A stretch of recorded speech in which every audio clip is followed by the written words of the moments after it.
Hello? Are we live? Is this thing on? Hello there. It's Catherine here. It's so great to have you join us on the masterclass. I just want to go through the first minute and check that we are live for this masterclass.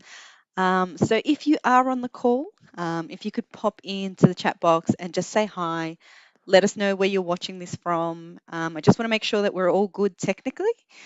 And we'll probably give people another minute or a couple of minutes just to join us, just in case, they are running a little bit late before we get the Antarctic Explorer Essentials Masterclass going. So just bear with us another minute or so. We'll start off by just going through a bit about Antarctica. So, yeah, it's great to have you here. I love talking Antarctica. It's one of the most incredible destinations you could possibly ever visit. And here are just some interesting fun facts just to sort of get us started before we get to the meat of the Antarctic Explorer Essentials Masterclass. So, Antarctica is the world's southernmost continent, and it's often called the White Continent as well. And it's completely surrounded by the Southern Ocean. Antarctica is nearly twice as large in land mass than Australia. So if you think about a map, think about how big and how much space that we have in Australia. It's almost twice as big as that. So it is a fairly large area to discover. 98% of Antarctica is covered by ice, which would be no surprise to most of you. And tourism in Antarctica started in the 1960s. So that was the decade where the first ever cruise went down to, the South Pole or Antarctica. So who am I? My name is Catherine Garces. My tour company, My Antarctica, we specialize in polar travel. So our mission is to help travelers explore Antarctica in the best possible way for them. So we fundamentally believe that every traveler is different and deserves a holiday experience that is unique to them. So for us, it's not just about getting you to Antarctica, which is amazing, but it's also about finding you the best way to explore it. And most of the time, this comes down to helping you choose the best option based on the hundreds of possibilities available. So we believe in supporting you to make better choices about your travel, and that's why we exist, and that's what we love doing for our travelers. So in this webinar or masterclass, as I prefer to call it, um, this is what we'll be covering. So we've got a lot of great information to get through about Antarctica. I know it's a bit of a complicated destination. So this masterclass is all about giving you the basics about how to travel through there, where your trip will start from, what to expect, why you should travel, and what are some of the best ways of actually traveling Antarctica? There is more than one way, definitely. And the way that you actually choose to travel will make a difference to your final experience of it. So that's what we'll be going through today. We'll be going through how to make your trip unique and make it even better. And we also want to answer some of the most common questions that we get asked about traveling to Antarctica. So, there's a lot of unknown when it comes to somewhere like Antarctica. So we definitely want to help you answer some of those today. And yes, we've got some last minute offers and exclusive bonuses for people that are listening to the masterclass today. So we will be sharing those later. So do stay tuned. We've got a bit of information to get through. So we will start right now. So, what is it actually like in Antarctica? I thought we'd start with going through some of the possibilities that await you when traveling to Antarctica and some of the reasons why many people do travel to Antarctica. So you can kind of get an idea of whether this would be a good fit for you. So wildlife is one of the many reasons that people do travel to Antarctica. So if you are interested in seeing wildlife, not just seeing wildlife, but seeing wildlife in its natural habitat, Antarctica is amazing for that. So especially when it comes to something like penguins. So if you love penguins, Antarctica will be unforgettable. There are several different types of penguin species in Antarctica that you can come across. Sometimes you will come across colonies like this image on the left. You'll see, the brown furry ones that you've got there are actually penguin chicks. So depending on the time that you travel in Antarctica, you can actually see some of those. Whereas on the right here, we have what we call macaroni penguins. So they're quite known for having quite an interesting hairstyle, as you can see. So there's a lot of depth when it comes to seeing penguins and wildlife in Antarctica. And depending on the time of year that you travel and which regions you actually go to, you will spot some of these different species. So on the right, we've got some king penguins there, I think, on the shore of Falkland Islands. So, there are different places where they will, sort of inhabit, and you will most likely go through quite a few of them on any particular Antarctic journey. Now, seals are another draw card. They can be seen both on land and sometimes swimming in the Antarctic seas while you're either on the ship or maybe whilst you're on one of the smaller boats. There are 4 different types of seals that you can come across in Antarctica. So we've got leopard seals, elephant seals, crab-eater seals, and if you go as far as the region of the Weddell Sea, there are particular Weddell seals that live in that region as well. Now, when it comes to whales, these are the absolute giants of Antarctica. There are 6 species of whales that can be commonly found in the Southern Ocean around Antarctica, including blue whales, humpback whales, and Orca's killer whales. And there are different times when there are more whales swimming around. So it's very impressive watching one of these whales just jump up in the air or blow a hole. In Antarctica, there's also plenty of bird life. So it's not, while we do have wildlife and incredible wildlife viewing opportunities, there's also a lot of birds. In this pic, we see a colony of black-bowed albatrosses, and if you actually look, you can see. I mean, obviously, there are hundreds just in this one colony.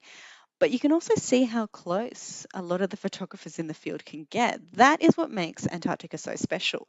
The ability to get so close to some creatures because, they're just doing their thing. And when it comes to birds, there are several species to spot, observe, and photograph. Another great place for spotting birds is when you're actually crossing the Drake Passage. So most journeys to Antarctica will cross the Drake Passage, and it takes a couple of days, or 1.5 to 2 days, depending on the ship. And that's one of the places where you will see a lot of birds flying overhead. So they may be some of the first creatures that you see as you're journeying to Antarctica, and it's quite special to see them. Glaciers. Glaciers are definitely something that you will come across in Antarctica at different times, of course. There will be, more pack ice floating around at different times of the season. But coming across some glaciers that are, well, this one isn't even a big glacier compared to some of the many that you can come across. It's really impressive seeing these ice formations, watching them, sort of some of them will just, sort of fall apart in front of you. This is nature. This is the natural wilderness. This is as untouched as you can actually get. Antarctica is also home to a lot of unique experiences. So, on top of seeing some of the things that we've just talked about, there are some incredible once in a lifetime experiences that you can do in Antarctica. For example, in this pic, you've got someone swimming in thermal waters near Deception Bay. So, most people sit there and think, I mean, we already know Antarctica is going to be cold, but we do actually have a region, and most cruises will sort of go through this as well, where you've got thermal waters off the coast of a volcanic island. So you can either hop in like this or you can actually get in from the shore. And that seems remarkable that you can actually do that, but it's an incredible experience. And with so much ice floating around, you can actually, some cruises once again will do things like drinking whiskey from more than 100-year-old Antarctic ice. So it's kind of the ultimate way to say cheers, really, when you're in one of the most pristine and remote places in the world. But yeah, it's a special experience nonetheless. And what about open air dining? So uh, depending on the cruise, you could have be having lunch or an afternoon beer, as you can see there, with a view like this. So these are some of the impressive mountains that we've got in the background in Antarctica. So yeah, with scenery like this, of course you're going to want to actually be outside for as long as possible.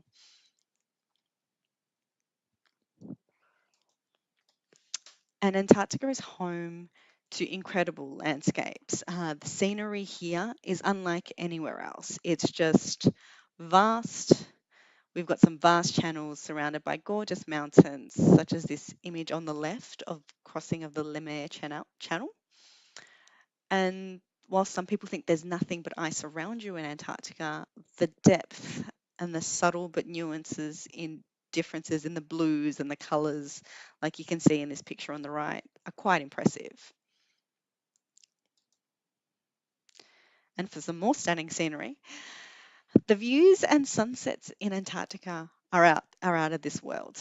So I mean, this is a professional photographer shot, but it just gives you an idea of the kind of colors that can happen, you know, in sunset in Antarctica, contrasted against the white. And this is probably a really good time to mention that there's a very interesting thing that happens as you travel further south around the time of the summer solstice. So we're talking sort of late December-ish. And this is sort of more the case, as you start heading beyond the peninsula and towards the Antarctic Circle. So, further south.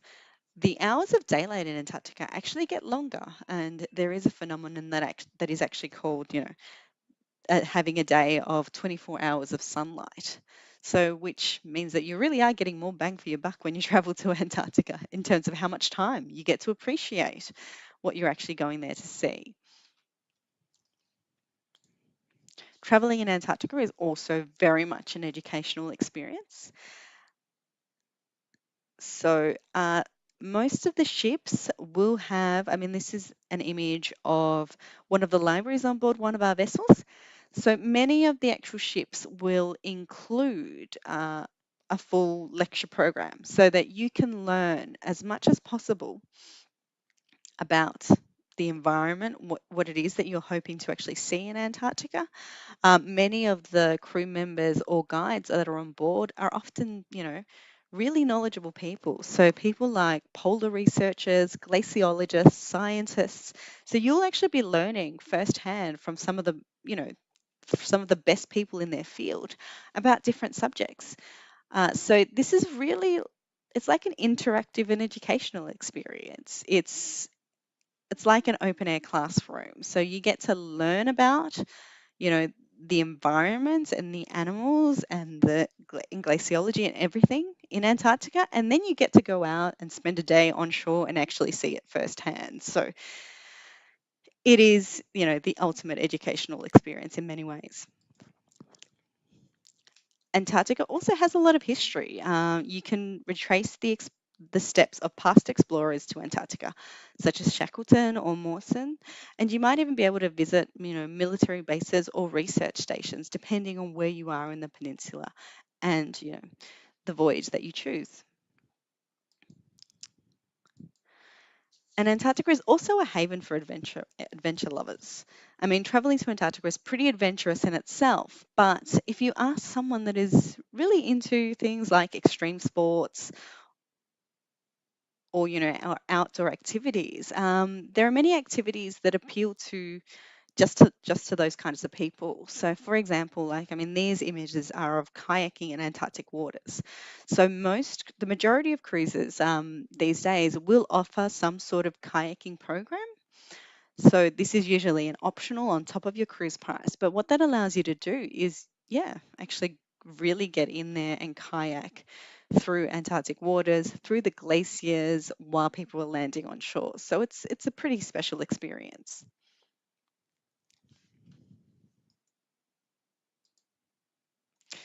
Another activity that is fairly common, but it does vary based on the ship and the time that you're actually traveling in, is camping overnight. So camping in Antarctica is pretty unreal because you'll get the experience of waking up in Antarctica first thing in the morning. So waking up to this world of white, and it'll all obviously be quite, quite safe, and you'll have, people and a doctor on the ground with you just to make sure you're okay. But that's kind of what happens in Antarctica. We try and sort of maximize the experiences available. So this is another optional activity that you can do. There are even more programs in Antarctica for people with specific interests. So, extended hiking programs are available on some departures. So hiking and snowshoeing is quite common, and there'll always be an element where you can go and do walks around the landings that you do. But if this is really, something that you're quite passionate about, there are extended versions that are available. There are even things like polar skiing available, polar diving as well, if this is something that you're interested in, but it all comes down to which departure that you actually choose. So, as we mentioned before, going to Antarctica is a very interactive experience. It's important that your experience be as interactive because that's why you go to Antarctica for. And this is a really great picture to illustrate why. When you go to Antarctica, you're not just on an expedition ship like the ones that we use. You're not just watching from the side of a large ship and looking out onto the distance, which I mean, it just is amazing in itself, and quite captivating. But for example, this is what we call a Zodiac cruise. So most of our cruises will have smaller dinghy-like boats that are often used to take you to your landing sites. So, and this is a perfect picture of what could happen to you. You could be on your Zodiac on your way to landing in Antarctica, and you can get this close to a whale. So that's something that you'll never forget.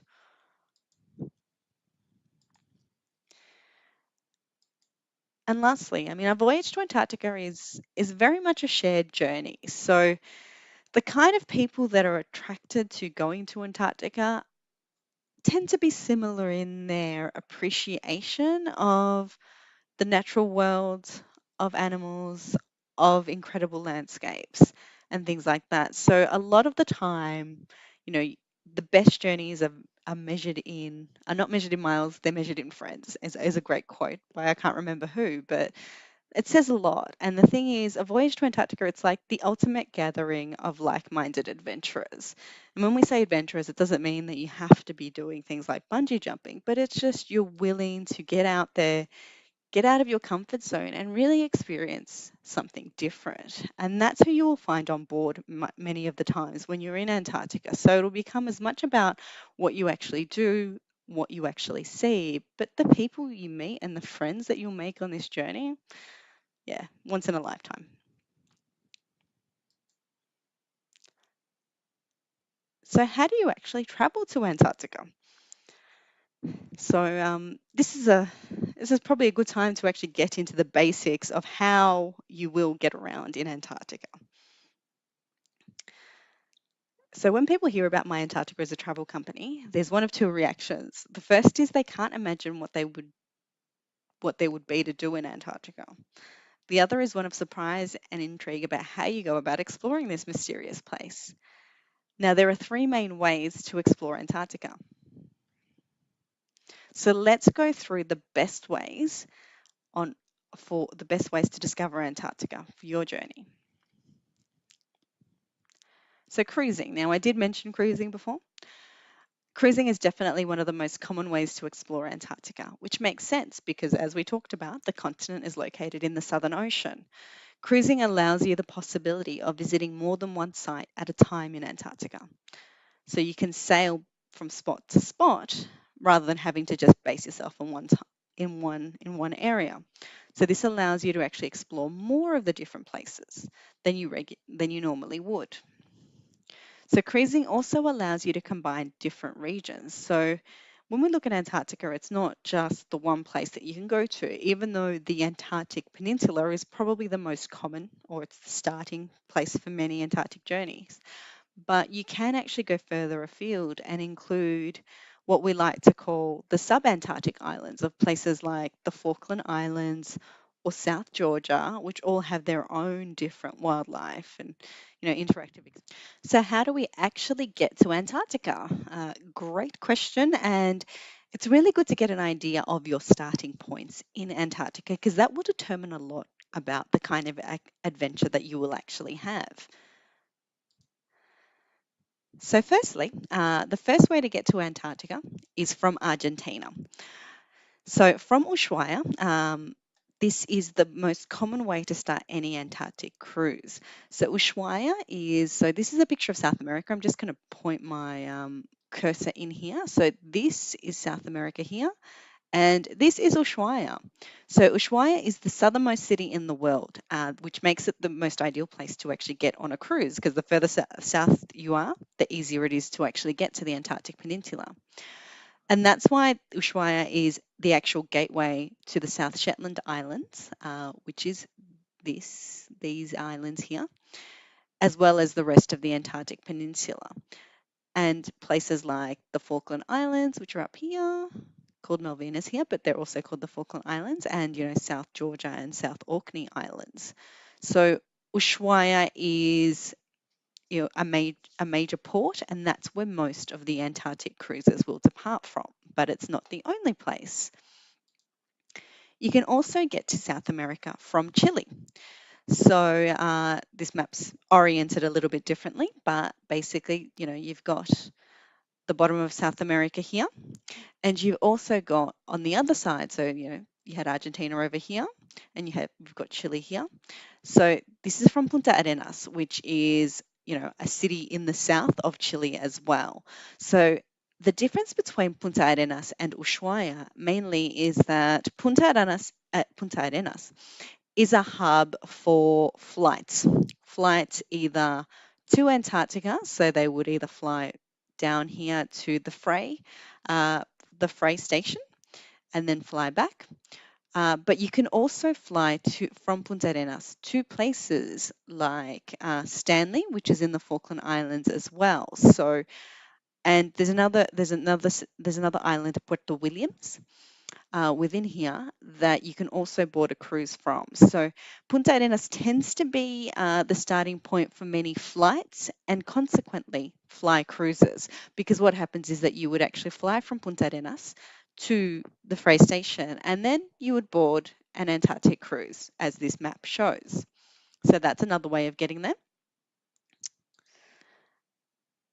And for us on the other side of the southern hemisphere, it's also worthwhile knowing that it is possible to get to Antarctica from here as well. Now, and the main way of doing this is from New Zealand.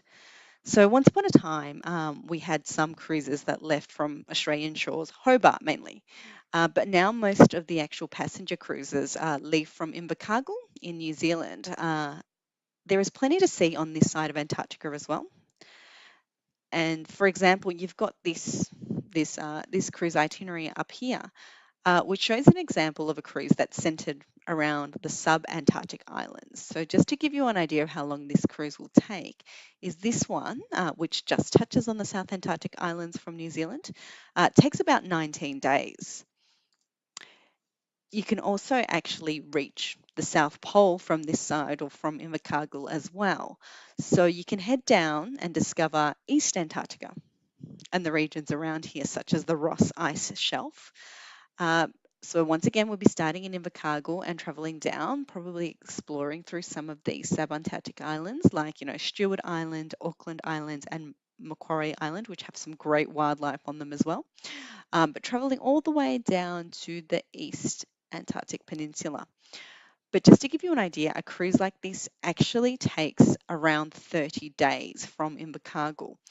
And that's an important thing to remember. So in terms of, we've got three main ways of reaching Antarctica, or three main departure points, but they will all have differing lengths in terms of how long it takes you to get there and back. That is one of the reasons that most of the Antarctic cruises that we sell tend to leave from South America because the journeys tend to be a lot shorter. So from this side, so from New Zealand or from Invercargill, the journeys do take a little bit longer to actually reach the Antarctic Peninsula. Whereas from Ushuaia or from Chile, you can probably, the shortest cruises are about, well, actually, the very shortest cruises we have are about 6 days long, but they also go up to about 30 days as well. So, but on average, cruises from Ushuaia, for example, so back here, they tend to be about 10 or 11 days just to reach the Antarctic Peninsula and back. Cruises from Chile, because you are flying a portion of your cruise, that tends to be a little bit shorter. So we have cruises from here 6 or 7 days, and you can actually see the Antarctic Peninsula as well. So there are different ways of getting there. They will take you different amount of times, and these are all considerations you need to make when considering what your Antarctic journey is going to be. So just a quick touch on, what makes traveling to Antarctica unique? What makes it unlike traveling anywhere else in the world? So we'll just go through some quick things just to give you a bit of an idea, and then we'll be moving on to answering some of your most common questions. So Antarctica has a very fragile and changing environment. So it's one of the most naturally undisturbed places on Earth. Antarctica, the environment in Antarctica is distinct and it's wild, and it is quite changeable in its impact. The ice caps and glaciers here are transforming both due to time and due to climate, which is something that you'll learn all about when you actually go on an Antarctic journey. And that's one of the many reasons this area is so protected. We talked about some of the actual regulations that we have in place just to protect the environment before, and there are, quite strict limitations and restrictions in place when it comes to travel there, so that the tourism that does take place here doesn't impact the surrounding environment negatively. We, as Antarctic tour operators, we take that very seriously in terms of the kinds of cruises that we actually do choose and that we promote, because the idea with Antarctic tourism is, you will be more likely to actually want to protect somewhere that you've been to and that you actually have loved and enjoyed and really, really understood and appreciated. So that's what Antarctic tourism actually helps to do. Now, travel to Antarctica is still not somewhere that everyone will ever reach. It's not a mainstream destination, partly because it attracts a certain type of adventurer, but also because it's not exactly easy to get to because it is so remote. And as we've talked about, it can take quite a bit of time to get there. So, it is a bit of an investment in terms of your time. It takes at least a week to travel through it in depth. And, this is obviously talking about, traveling there with landings and actually, getting your feet on Antarctica. But all this is part of what makes it so exclusive and unlike traveling anywhere else. Another thing that makes it so special is how close you can actually get to the wildlife. We talked earlier about the different kinds of wildlife experiences available, but the fact is that you've got the opportunity to get incredibly close to some unique wildlife species, or in different spots. And in some places, you might be lucky enough to see an abundance of animals, like in this shot. There are different colonies and places where that happens in different times of the years that it will occur, but it's definitely a possibility, and that makes it kind of unlike anywhere else. And Antarctica is, of course, great for photography. So, which is not surprising given both the wildlife and the landscapes that we've talked about. It's not surprising that Antarctica is so great for photography because it's just so distinct and changing, and every second in it that you're in Antarctica is different. So, if this is a real passion of yours, photography, it's a unique place to actually go and discover and try and capture yourself. But the great thing about it is that we also have specific photography departures on some of our cruises that you can select either as optional upgrades, or we actually have, a complete cruise that is dedicated to photography itself. So sometimes, you can choose from a workshop that will be led by an acclaimed professional photographer. They will lead you through some of the tips and tricks on how to make your images better. or you can go on specific cruises that are designed to actually capture more wildlife or labeled as a photography expedition to really, really, sort of try and capture as much as you can. Okay, so now moving on to the Q&A. How cold does it really get in Antarctica? Now, this is a question that we get asked a lot, and it's something that scares a lot of people. It scares a lot of would-be wanderers from traveling to the polar zones. Antarctica is undeniably one of the coldest continents on Earth, but much of the tourism that goes on here actually tends to be towards the fringes of the continent. So it's really the beginnings of Antarctica because, as we talked about, Antarctica is actually quite large in size. So really, you're just getting to the actual start of Antarctica in many cases. And what that means is that during the summer months, which is the only time you can really travel, so the southern summer months, the temperatures in the Antarctic Peninsula range from -2 to 5 degrees Celsius. So they are, well, it's definitely cool. It's quite manageable, and it's very much what we say that in terms of it's all about having the right gear for Antarctica. If you have the right gear for traveling in polar zones, it won't be something that bothers you.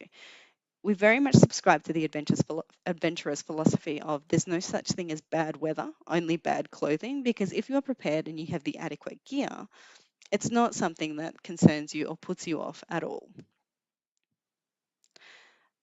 The other thing to remember about how cold it gets in Antarctica and your gear is that some cruises will actually include your gear. They'll either include some of it or a whole package of your gear or a jacket or give you the option to buy or hire from them. So, there's different possibilities in Antarctica. So you don't always necessarily have to lug, everything with you. And everyone who travels to this region, because, having you be comfortable and enjoy your journey as much as possible, we will always give you a comprehensive pack list and give you some guidance around this question because it is an important one to get right. Next question. So, what about single travelers? Do they have to pay a surcharge? Now, this is a great question and a common one because most of the time when you travel solo, you end up having to pay extra, often close to double, for your invisible shadow when it comes to hotel rooms and things like that. So with Antarctica, it's a little bit different. If you want a cabin all by yourself, you can pay a premium for this. And there are a few cruises that have dedicated cabins just for single people with a single rate. So if that's something that you really want, definitely let us know. However, one of the great things about Antarctica cruising is that there are many kinds of sharing options that are available. So it's not something that, sharing isn't discouraged in Antarctica. So what happens in most cases is that we can help match you up with somebody of the same gender to share your cabin with, free of charge. The thing about Antarctica, the most important thing about Antarctica is actually getting availability and getting the space most of the time. So if you get in first and there's no one else confirmed for you to share with, we put you down as a female and then we wait to see if anybody else wants that cabin with you as well.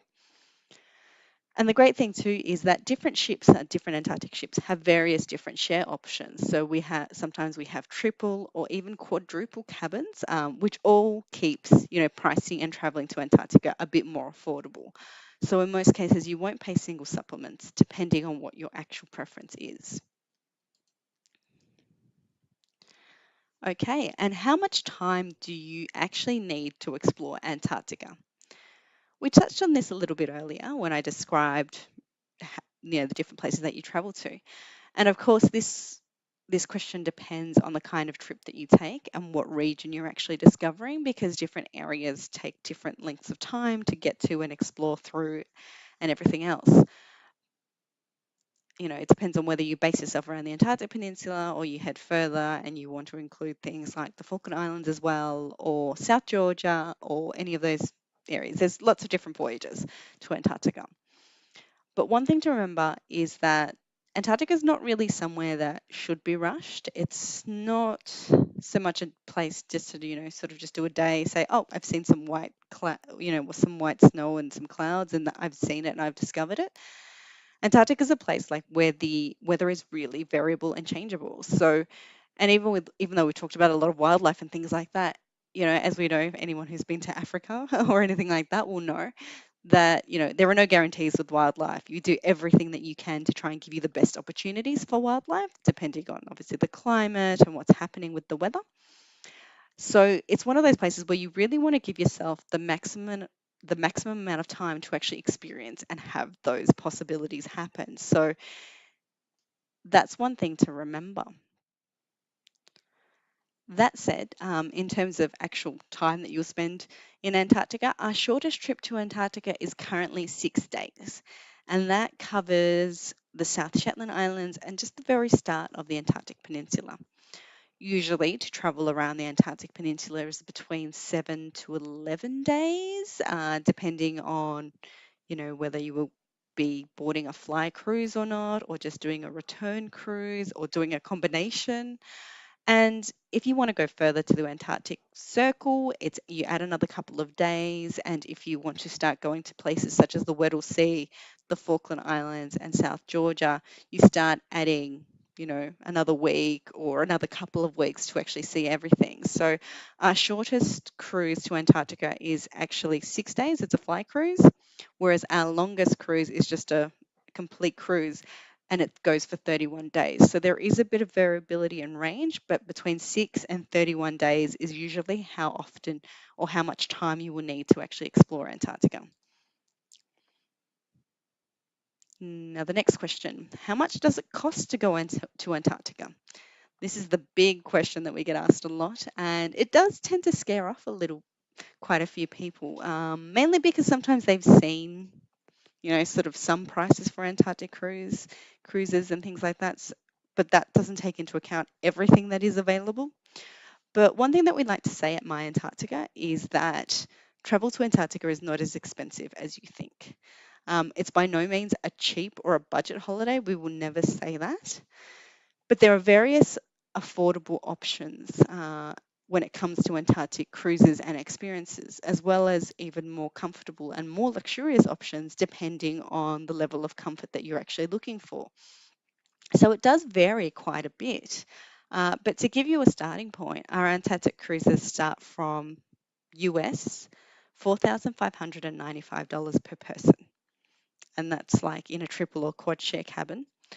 But the highest Antarctic cruise that we've got sits somewhere around the 26,000 US mark. So once again, there is a big range when it comes to Antarctic cruises. Just like most things, it really depends on a lot of the actual detail of what you want. But starting at US $4,595, we don't think that's impossible. It is by no means somewhere that you will never get to. And it's definitely somewhere that, once you kind of know or can know what to expect in terms of timing and how much you need to spend, it's definitely something that you can start sort of working towards. So, how do you actually cross Antarctica off your bucket list?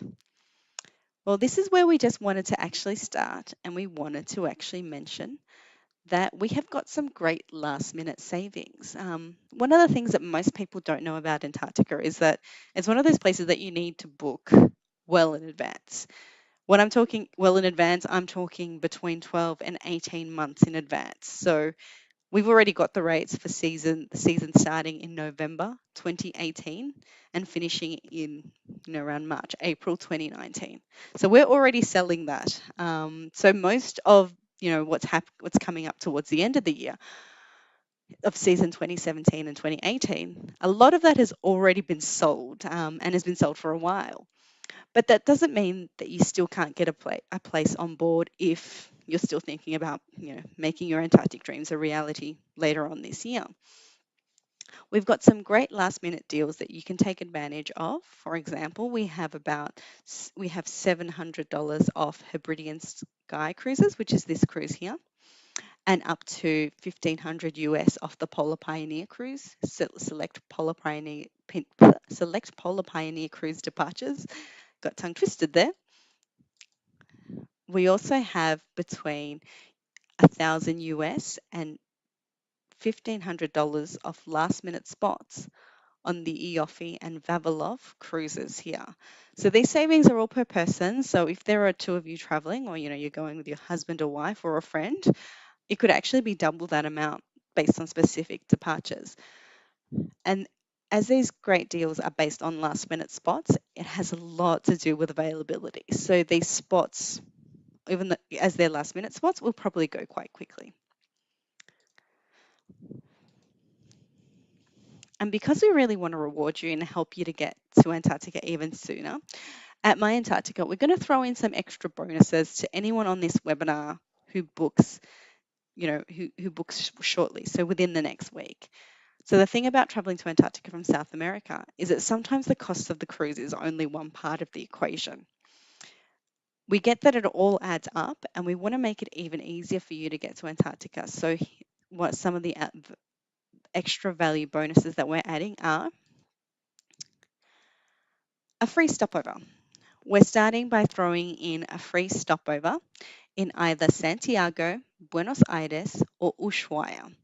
So these are the three cities that whichever cruise that you choose to go on in South America, you will need to stop in at least one of these cities to make either your flights work or to spend extra time in. So you're going to need to transit in one of these cities. So we're going to throw in a free stopover in these places, including transport, a night at a hotel, and a city tour for free.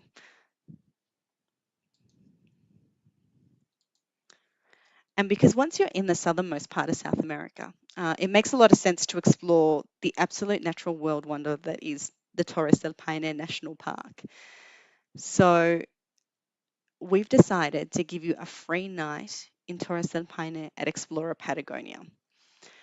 So just like Antarctica, Torres del Paine isn't a place that needs to be rushed. And the best way to experience this incredible national park, this national reserve that hikers and photographers dream about because of the incredible landscapes that are there, is to explore it within sort of a luxury inclusive lodge program. So a lot of these programs are very experiential in their focus. So when they talk all inclusive, it's all inclusive of your accommodation, your transport, because often there will be, a couple of hour transfer between, different points to actually reach somewhere, to reach the lodge within itself because it's so large, or your meals, drinks, and most importantly, your activities for actually exploring this incredible national park. So if you book a 4-night program at Explorer, we'll give you 1 night in Explorer for free, which is valued at approximately $900 US $900 per person. So Explorer Patagonia was one of the pioneers of this all-inclusive luxury adventure philosophy. With Explorer, it's all about staying in the best location within Torres del Paine National Park. And as you can see, this hotel has incredible views. It's actually set on the Salto Chico waterfall, which is this one. And from there, you can definitely see and experience the beauty of the park. Particularly, we've got these are the pines. The park is called Torres del Paine. So these are the actual pines that you will see, the actual granite massives that you can see from a distance. The amazing thing is that from Explorer, you've got an excursion menu of about 30 different excursions, including things like horseback riding, short or longer trekking options, as well as, excursions that are combined with, actually driving somewhere and walking some parts, so vehicle excursions. So there is a lot to do in this destination. And it also includes, gourmet food and drink. So it really is the ultimate luxury log experience. So that once again, if you book a 4-night program, one of these nights will be free, and it's valued at US $900 per person in the summer season. And because booking your cruise is just the beginning and you still have to get to South America, we want to help you get there in more comfort. So we're taking $200 off any business class flight booking with the main airlines, LATAM, Qantas, or New Zealand when you book your cruise with us. So that's another incentive to go business class.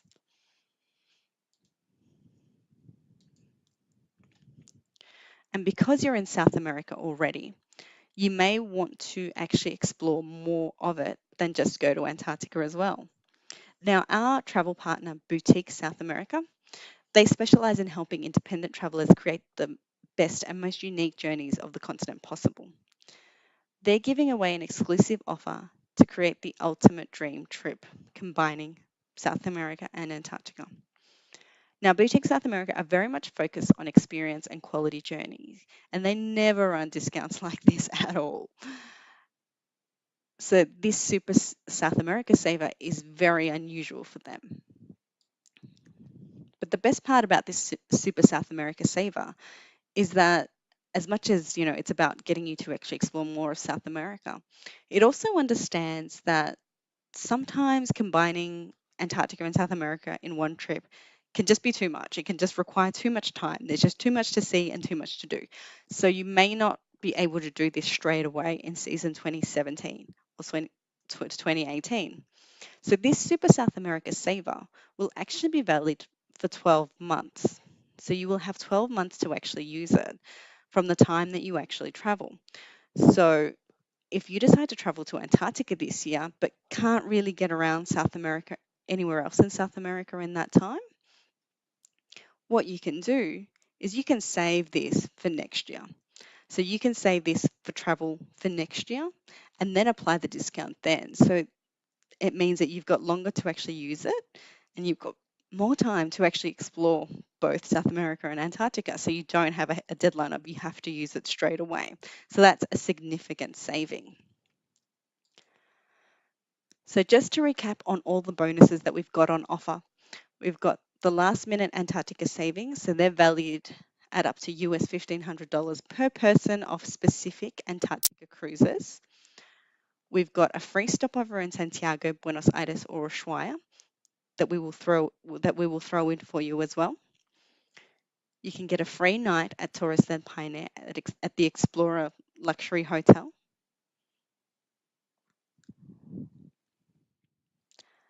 Okay, so just to recap on all those extra value bonuses that we're throwing in, you've got the last minute Antarctica savings for season 27 and 18, valued at up to US $1,500.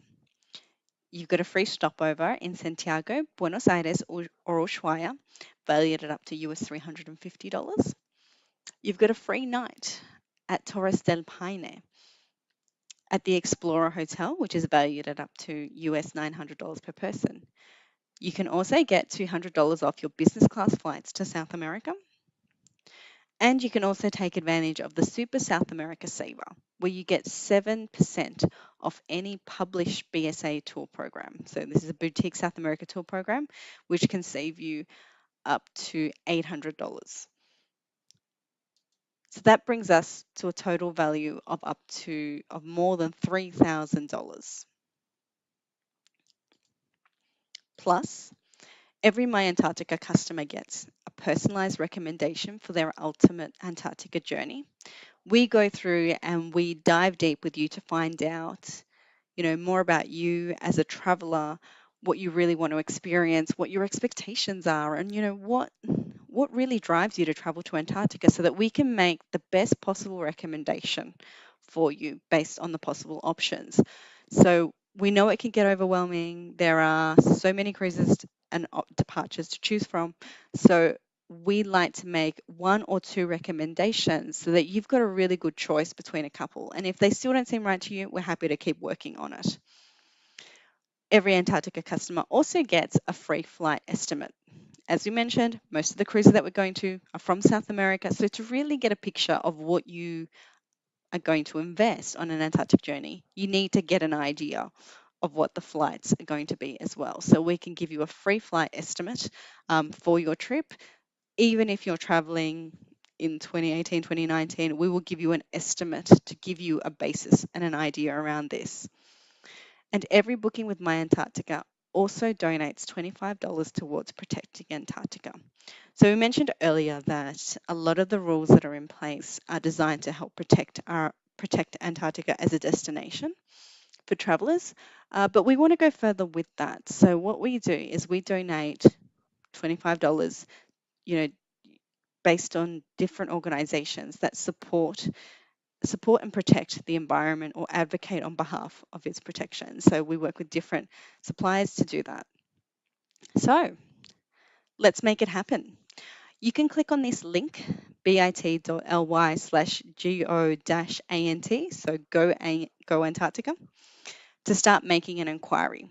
So you can just, it'll take you to a form where you get to fill in some details to start with and book in a time to discuss this with an expedition specialist over the next couple of days. So you can find your perfect Antarctica cruise option. Now, all these extra value bonuses, the limited time offers and the extra value added bonuses, they all expire on the 23rd of August. So you've got a week. So these special offers are only valid from 1 week from today. So they expire at the close of business on the 23rd of August. And everything and all the cruises and all the cabin space, it's all subject to availability. So it's based on what we can actually secure for you. So it's really important to get in quick so you don't miss out on what could be not only the experience of a lifetime, but some really great bonuses.